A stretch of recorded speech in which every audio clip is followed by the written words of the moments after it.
Good afternoon. We gather today as family and friends of Steve Raybine to remember and celebrate his unique life.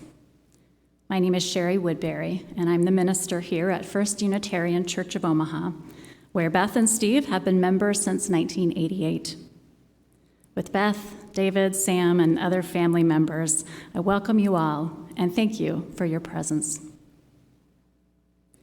Though we in this room represent many different connections to Steve, family, friends, musical colleagues and students, fellow churchgoers, we come together for the shared purpose of marking the end of his life. Let us acknowledge that those in this room have lost a family member or friend, changing our own lives. For those who have not seen Steve in a while, the loss may feel sudden and surprising. Even for those who were with him over the last year and the last days of his life, it may not feel real sometimes that he is gone. Steve had a special spark about him, and we may have felt that we would experience that spark again in future times together, but it was not to be. As we share grief, gratitude, and memories today, let us make room for all of the feelings that may arise: sorrow, joy, and anger, numbness, loss, or shock, appreciation, tears, laughter, and confusion. No authentic feeling is out of place in this time. Together, we reconnect to our relationship with Steve, and we celebrate his special life. At this time, I would like to invite forward Beth's niece and nephews, Alex, Brian, and Katie, to light the candle in our chalice.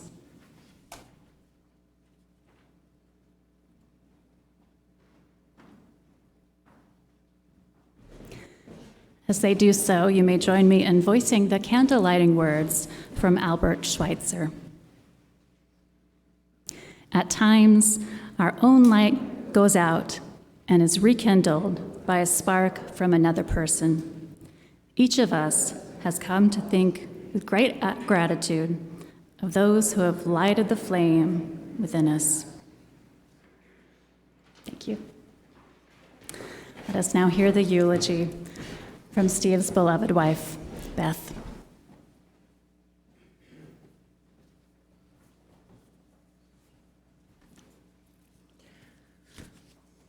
Thank you all for wearing good masks. I'm going to leave mine off just for a minute. So I'd like to thank everyone here and on Zoom. It's a really long year. But you know, we had support. We had support from you guys. I had support from my family, my friends, my neighbors, and my colleagues. Thank goodness. I'd like to particularly call out my family, my brother Bob and my sister Emily, who helped me with this service, my nephew Alex, who we tortured with the Prelude and Postlude, but I think it's lovely, and their families. And Sam and Dave were magnificent, our sons. So, a lucky woman. I'd like to call out someone who's on Zoom. Art Raybine, Steve's father, was not able to travel from Wisconsin. So, just a minute. Is he able to wave or do something? Hopefully. And David will be reading Art's eulogy later in the service that Art wrote.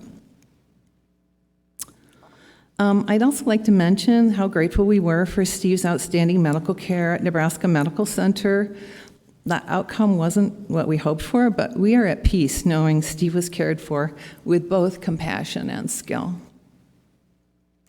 So Steve spent the first 30 years of life becoming a virtuoso performer and composer. He followed the philosophy of Vince Lombardi, you'll hear about that again, coach of Steve's beloved Packers. Work hard, then work even harder. And his parents, Art and Marge, and his friends and bandmates supported him in trying to achieve his dreams. And Steve was a dreamer in terms of that. Well, music's a tough profession, and there was heartbreak along with the exhilaration. In his late 20s, his priorities started to shift. He wanted to give back to others, not just focus on his own career. So he pursued a doctorate in music so he could become a faculty member.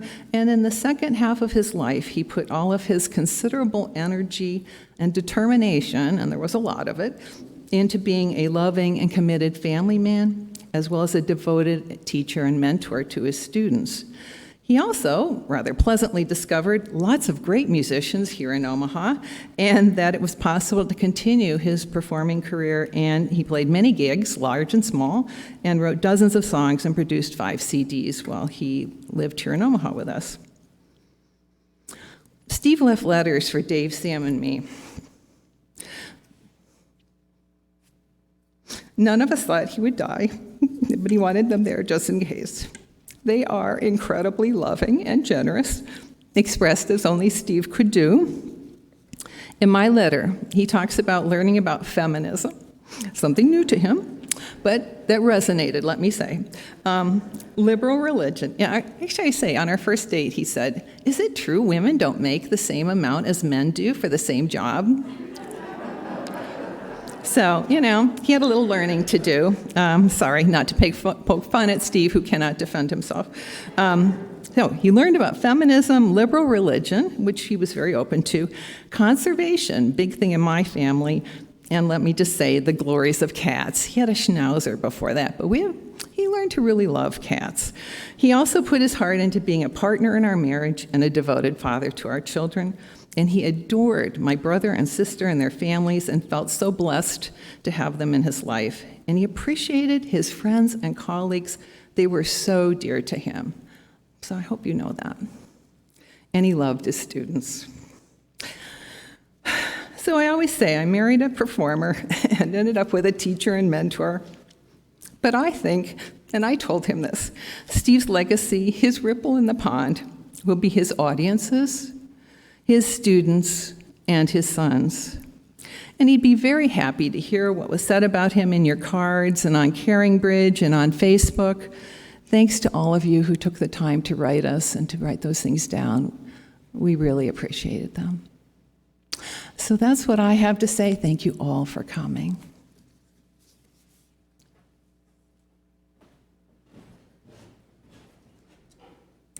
We continue to share some of Steve's musical pieces with Song for Sam.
Having heard the song that Steve wrote for him, we'll now hear from son Sam himself.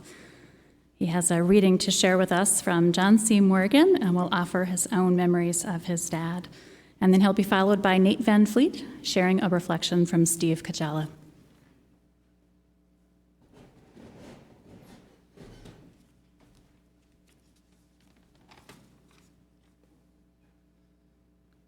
In the end, it won't matter how much we have, but how generously we have given. It won't matter how much we know, but rather how well we live. And it won't matter how much we believe, but how deeply we love. Good afternoon. My name is Sam Raybine, and I'm Steve Raybine's son. And as Reverend Shari already explained, I am the inspiration for the song that you just heard, Song for Sam. Not many people can claim that they have a song written for them, but it was pretty typical of my father to do so. My mom, brother, grandparents, even our family cats, all have songs written for them. Music was just the way that my father showed his love for the people that he cared most about. And together, music and family were the two most important aspects of my father's life. However, my dad was never just a musician or a father. He was both simultaneously. And it wasn't always easy for my dad to accomplish both roles. A prime example is the story of my dad's first solo album, Balance Act. Balance Act was released when my brother and I were both quite young. It was a dynamic time for my parents. My mom was going back to school for a nurse practitioner's degree, and my dad was recording music again.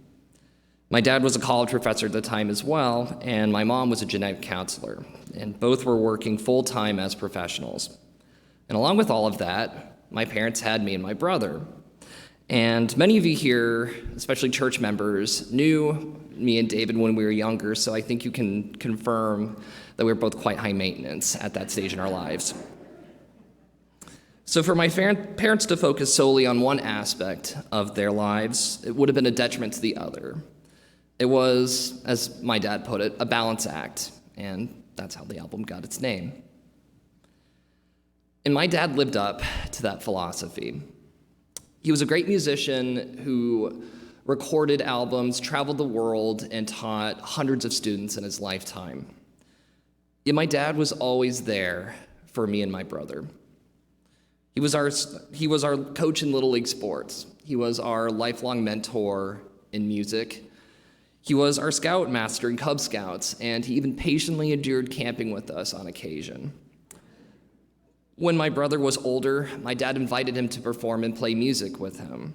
And when I was sick as a child, it was my dad who took the time out of his day to take me to the countless doctor's appointments that I required. My dad truly set the standard for what a working father can accomplish, and I'll always be grateful to him and to my mom for all that they sacrificed for me and my brother. And when the time comes, I hope that I can live up to his example. Thank you.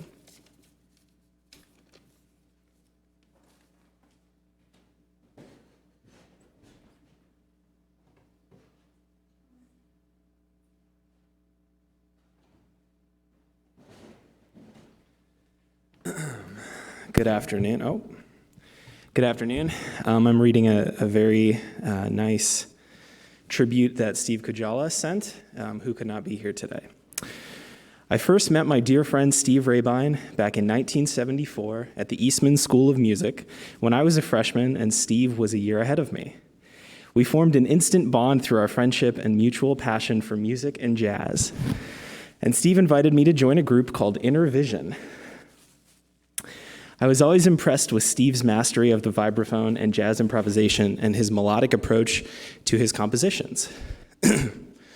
Over the next 3 years, we flourished together with our cohorts in the group and shared many late-night meals at the Tip Top Cafe and Jay's Diner, often holding a contest to see who could finish their breakfast first. Steve later came up with a new name, Oracle, which had 5 or 6 different meanings, conveying all of the various nuances of what we were trying to do musically and spiritually. After our big move to Los Angeles in '76, Steve was the true keeper of the flame in our pursuit of a record deal, which we accomplished in just under a year. We certainly had our triumphs and were critically acclaimed, but alas, we were destined to go our separate ways after a few years. When Steve moved back to the Midwest to pursue his master's and doctorate, we kept in touch periodically by telephone and letters. I remember how ecstatic he was when he married Beth, and how proud he was of his sons, Sam and David. As the internet and social media became more mainstream, I was privy to all of his Facebook posts, which not only hosted his latest song or CD release, but also gave me insight into his other passion, computer-generated artwork. This is a facet of Steve that I was not previously aware of, and I appreciated his dual-track pursuit of music and art. I also looked forward to his many thoughtful and uber-intelligent musings on a wide variety of topics, ranging from teaching philosophies to Raybine's rules to current events and politics. I was blessed to have had the opportunity to visit Steve this last October at his home in Omaha. It was wonderful to see him and his beautiful family and to share in his excitement with finally finishing his Best Of CD. I extend my heartfelt condolences to Beth, Sam and David, and to all of his many students and colleagues that were fortunate enough to have known Steve. While I can't be here in person, I am here in spirit, and I wish Steve well on his continuing journey. He shall remain my brother in music and my friend throughout the ages. I love you, Steve. May you rest in peace. Steve Kujala.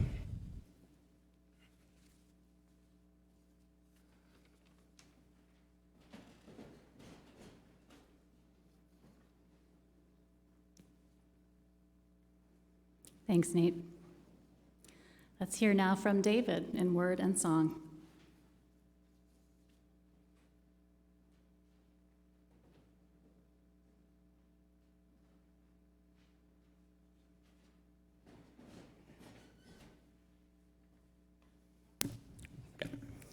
Hello, my name is David Raybine. I am Steve's other older son.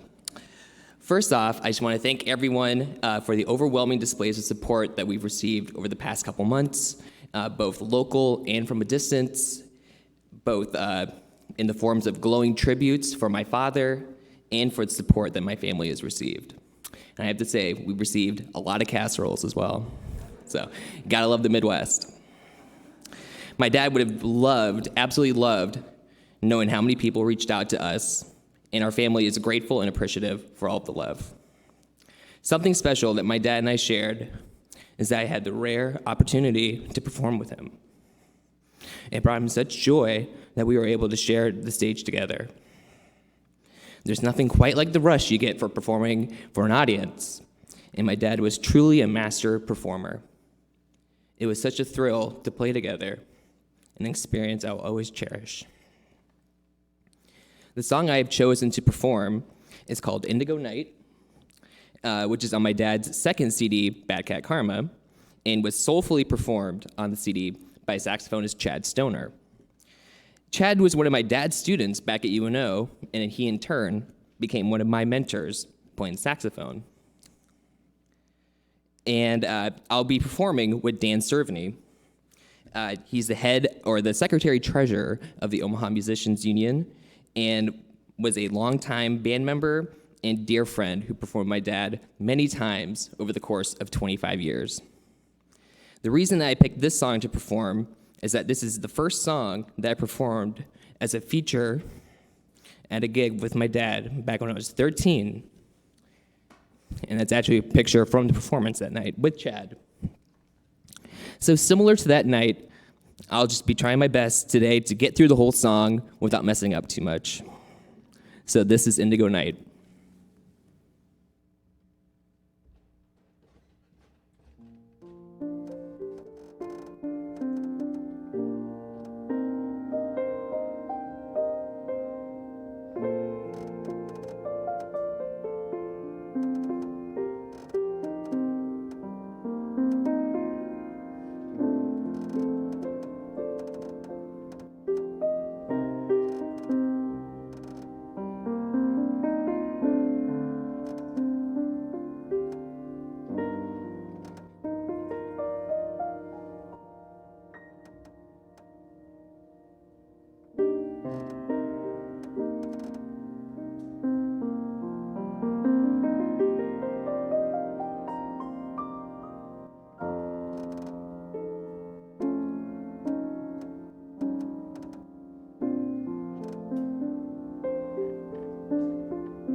What a beautiful tribute.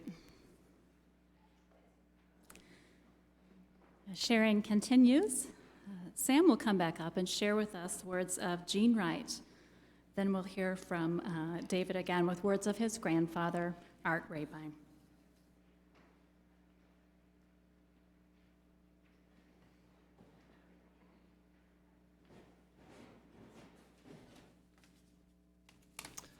That was beautiful, David. Thank you so much for sharing that with everybody. This is a eulogy written by Jean Wright, a childhood friend of my father.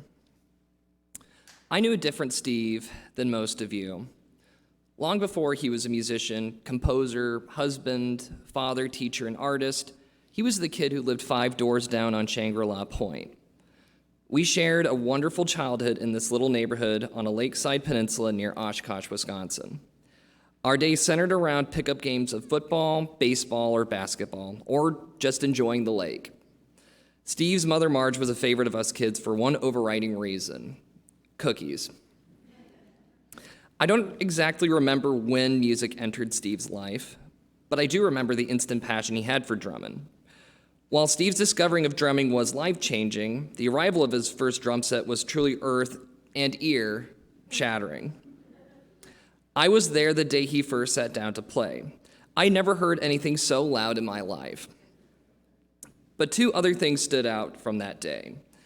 Steve was already very good, and he looked like a native-born fish dropped into water for the first time. Now, I had no ability to judge the quality of Steve's drumming, except that he always sounded better than the guy on the record.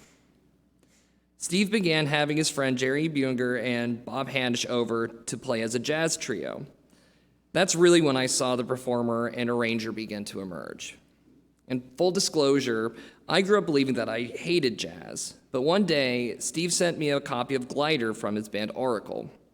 At last, I discovered jazz that I enjoyed, and I loved all the clever names he'd come up with for his songs: Snow Fun, Decadence, Court Ruler, and which is a tribute to Bjorn Borg. I wish we had stayed closer in our adult years. I never knew he did fine art until I saw his work, and there was a lot of it on Facebook. And whenever our paths would cross as adults, I kept forgetting that Steve was a great piano player, a lapse that always amused him. I did not know everything about my dear friend, but his music was full of passion, energy, grace, and humor. And so was Steve.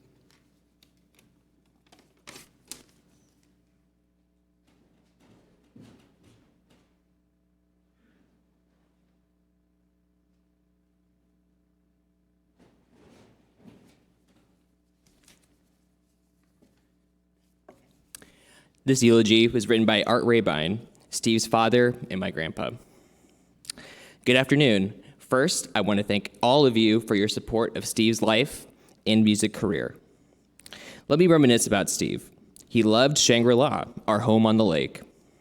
There were 14 other kids living in the Shangri-La neighborhood growing up. Together, they enjoyed swimming, water skiing, hockey, basketball, and baseball. Steve loved music as a young boy, with the encouragement of his mother, Margie. While in high school, he attended summer music clinics all over the United States, including UW-Wisconsin, where he always won awards, Moorhead College in Kentucky, and Berkeley College in Boston to study with his idol, vibraphonist Gary Burton. After high school, he headed off to the prestigious Eastman School of Music in Rochester, New York, where he was one of only 4 percussionists selected out of hundreds of applicants. He was gifted. After graduation, he and 5 other Eastman classmates formed Oracle. They went to California and secured a record contract. Together, Steve and Oracle toured throughout Europe, where the highlight was playing the Montreux Jazz Festival in Switzerland, which was a dream come true for Steve. After Oracle ended, Steve went back to school and earned his master's and doctorate degrees in musical performance and theory. He put in the work, and I was proud of him. Soon after, he moved to Omaha and became the director of both the jazz and marching band programs at the University of Nebraska-Omaha. After a decade at UNO, he started his own music studio to teach students of all ages. Steve took to heart the philosophy of legendary Green Bay Packers coach Vince Lombardi to always give 110%. Fun fact, Steve and I attended that infamous Packers-Cowboys Ice Bowl game in 1967, and there's the photo proof. It was a 50 below wind chill, so I'd probably pass on that. With his own musical group, Steve wrote and recorded many CDs that play on over 240 radio stations across the world. Loyal band members, you all know how much he loved you. Last but not least, Steve loved his family, his wife Beth, and sons David and Sam. He was always proud of their accomplishments in business careers. He could not wait for David to leave California and move back to Omaha so the family could be together. I am so proud of Steve and what he accomplished in his life. I greatly appreciated his weekly phone calls. Thank you to Beth, David, Sam, Caitlin, Allie, and Robin Janet Laughlin for your dedication to Steve's life. I love you. Your dad, Art.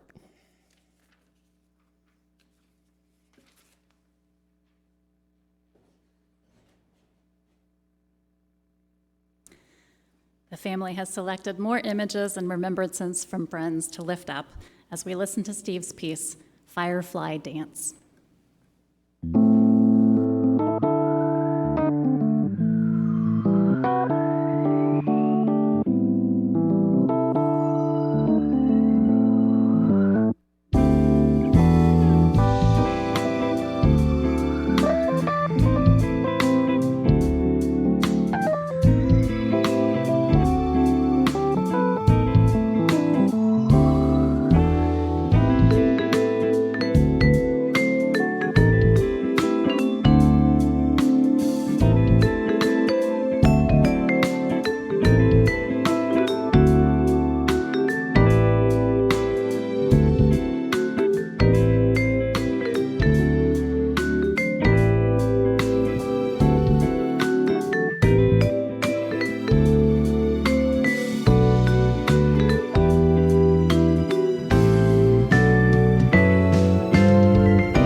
Steve Raybine makes me think of trees.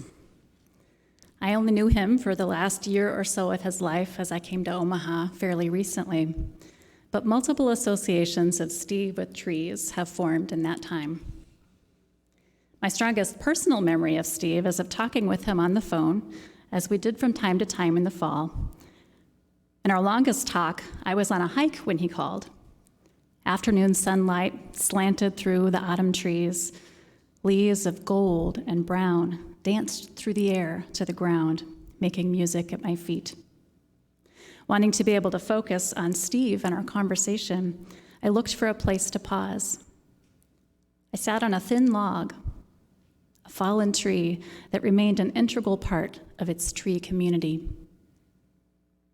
As I listened to Steve, his love for his people, especially Beth, David, and Sam, was as palpable as the wind on my skin. And his gratitude, his great gratitude for the adventure of life, shone strong as the sun. This was early November. Steve was looking ahead to his transplant procedure. He was uncertain about what would come next, aware of risks. He was nervous. Yet Steve also struck me as deeply spiritual. He contemplated his life like an eagle circling high above, seeing the whole of it, as well as the fine details.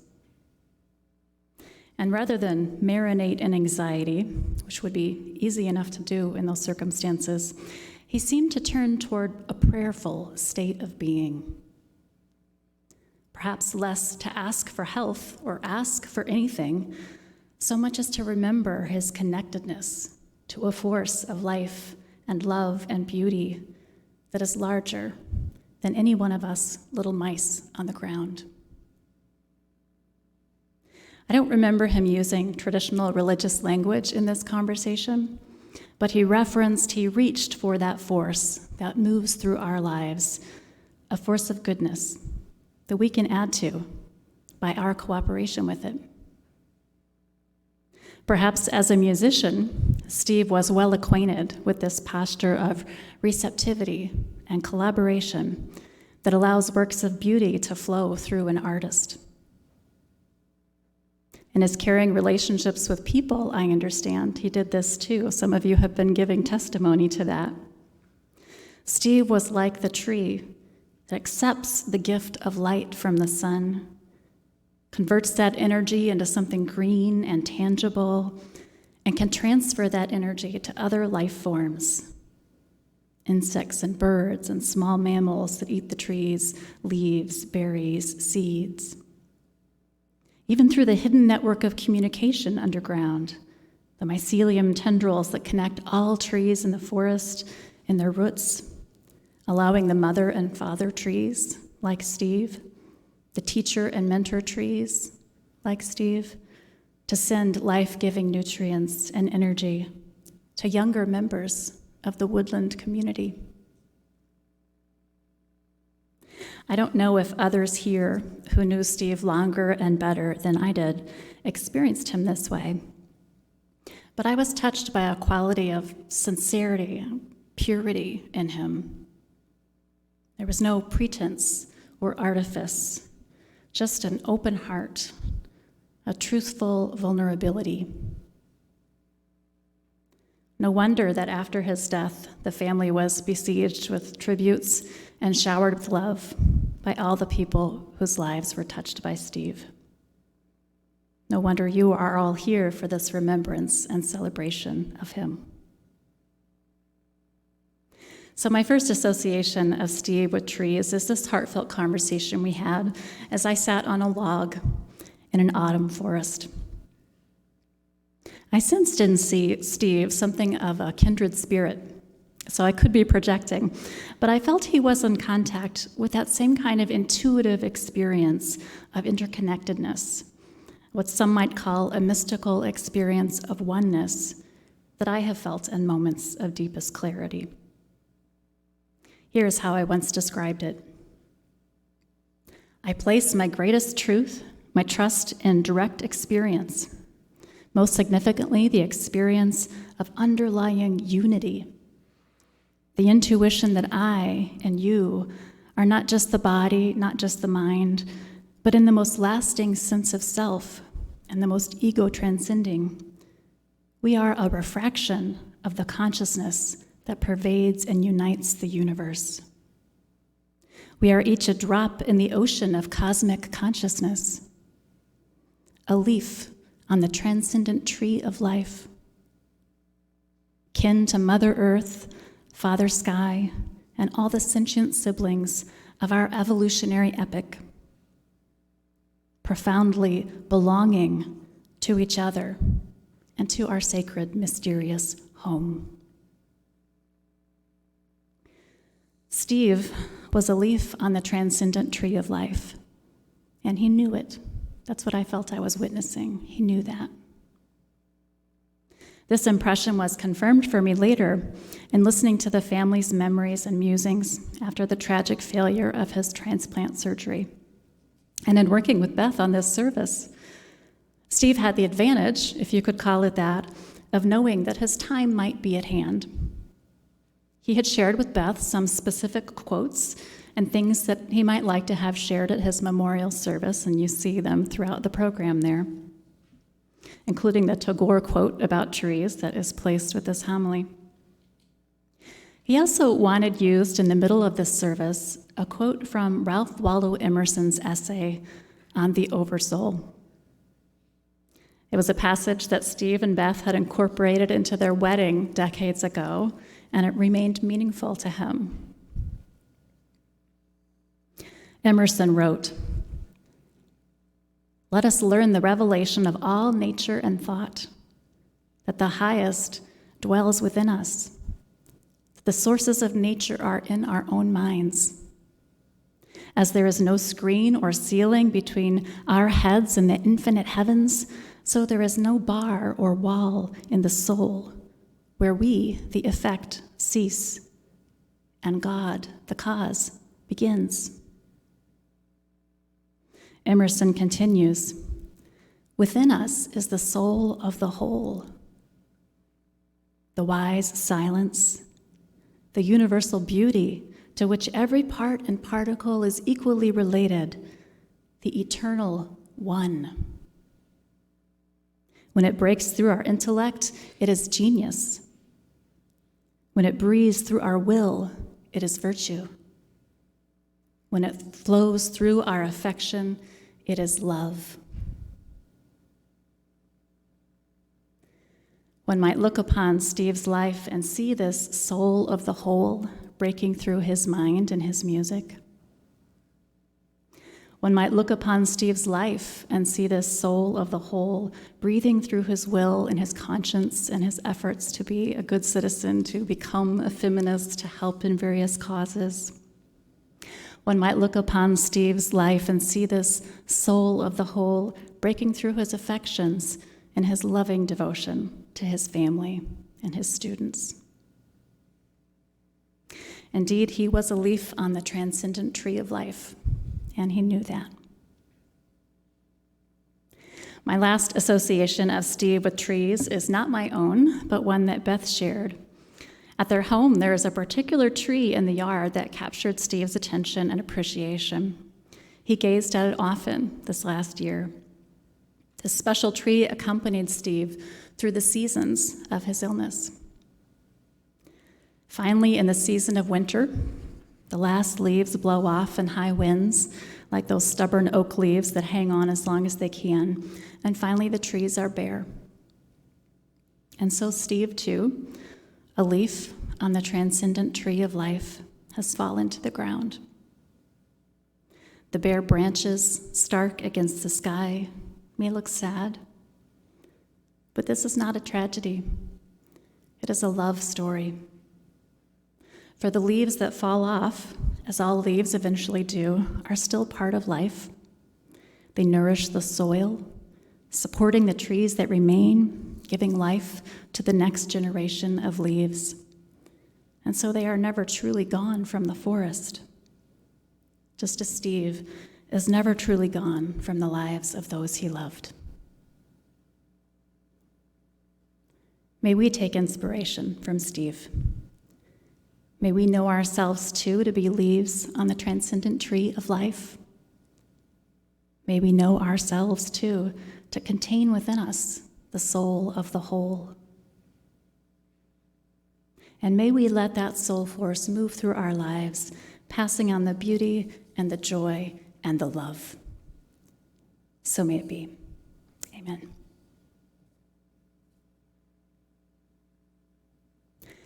I share with you these words of Rabindranath Tagore, and then we'll observe a moment of silence together.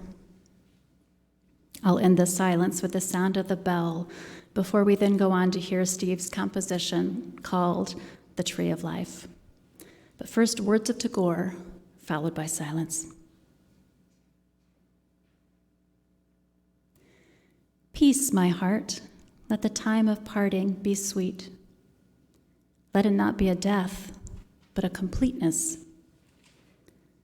Let love melt into memory and pain into song. Let the flight through the skies end in the folding of wings over the nest. Let the last touch of your hands be gentle, like a flower in the night. Stand still, O beautiful end, for a moment, and say your last words in silence.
Rob Laughlin, Steve's best friend, will share words of comfort from Psalm 23.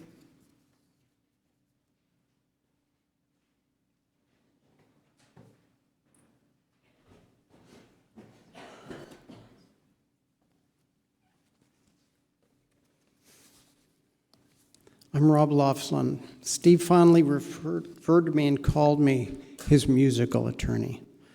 But I had the good fortune of getting to know Steve as my son's intramural basketball coach, then as a Cub Scout past master with our wives, who did most of the work, and then through Boy Scout leadership events. We enjoyed trips to Colorado, a trip across Wisconsin, during which time we watched our wonderful children grow up together. I got to know him best, though, through the time we spent together on his CD projects, writing his bios. I would be remiss not to mention that Oracle was dubbed the Wonder Boys in Rolling Stone magazine as they finished second to Spyro Gyra as the Jazz Newcomer of the Year. That was something Steve was very proud of. So besides that, we organized his musical events, tours, gigs, and in particular, I remember and treasure sitting by him as he composed new songs on his piano, watching and listening to him bring music to life. Just yesterday, my mother, Barbara, who knew Steve and couldn't be here, she said to me, and I quote, "Steve left such a wonderful legacy through music and art for so many people to enjoy, and not many people can do that." As soon as these words left her mouth, I immediately knew I had to write them down. She summed up rather well what I had told Steve over the years, that his life will live on through his family, Beth, Dave, and Sam, as well as his music, which was a gift to all of us. We'll be able to tell Steve Rehbein's stories and share our memories of Steve with others. Steve, we love you, we miss you, but through the relationships that we made, through you, we will continue to love and interact with your family and enjoy the legacy of the Rehbein music for years and art, music and art for years to come. Now I'm honored to read from the book of Psalms, David's 23rd Psalm. The Lord is my shepherd, I shall not want. He makes me lie down in green pastures. He leads me beside still waters. He restores my soul. He leads me in right paths for his name's sake. Even though I walk through the darkest valley, I fear no evil. For you are with me, your rod and your staff, they comfort me. You prepare a table before me in the presence of my enemies. You anoint my head with oil, my cup overflows. Surely goodness and mercy shall follow me all the days of my life, and I shall dwell in the house of the Lord my whole life long.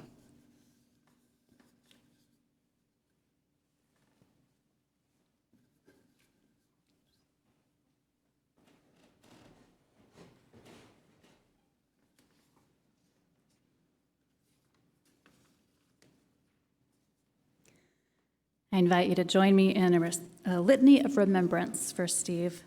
Those watching from home, please do keep your mics muted, and you can participate along with those that you'll hear in the sanctuary. This responsive reading comes from Roland Gittleson. After each line I share, you may respond with the words italicized in the program. The repeating refrain is, "We remember him."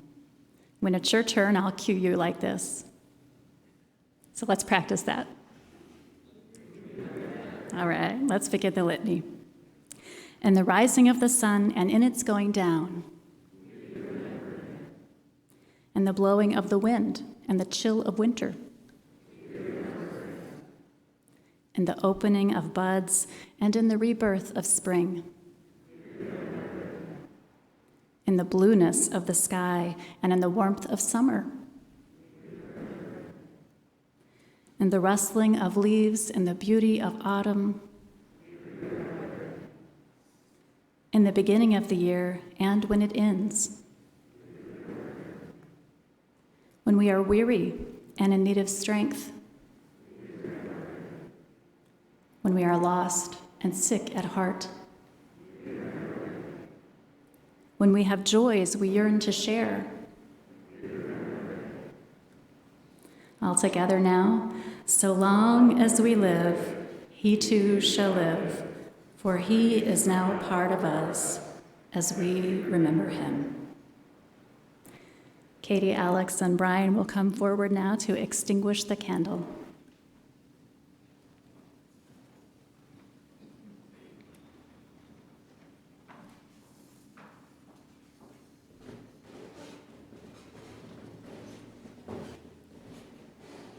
Please join me in the unison words. The flame is extinguished, but not our hope for the future, our courage in the face of crisis, or the love we share in all the world.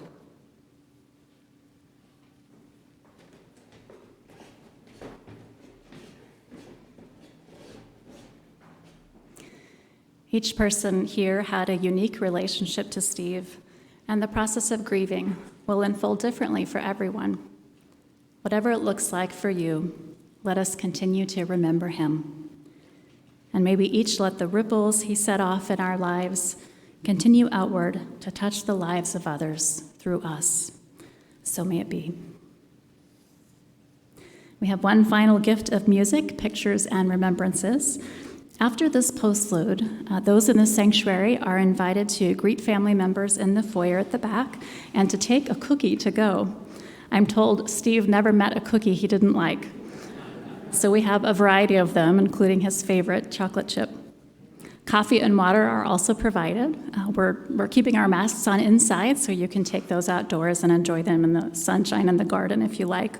Beth also has stocked some Best of Steve Raybine CDs back there, and would be happy for you to take one if you don't have one already. For those online, we will be offering breakout groups after the postlude, and you're invited to share with those in your group about your connection to Steve. We're going to try to see if we can get Arthur, Steve's dad, rotated through the groups to connect with you. And after she greets folks here, Beth and perhaps the boys will also jump onto the Zoom as well. However you joined us today, thank you for helping us all to celebrate the life of Steve Raybine. The postlude includes the pieces Summertime and Bad Cat Karma.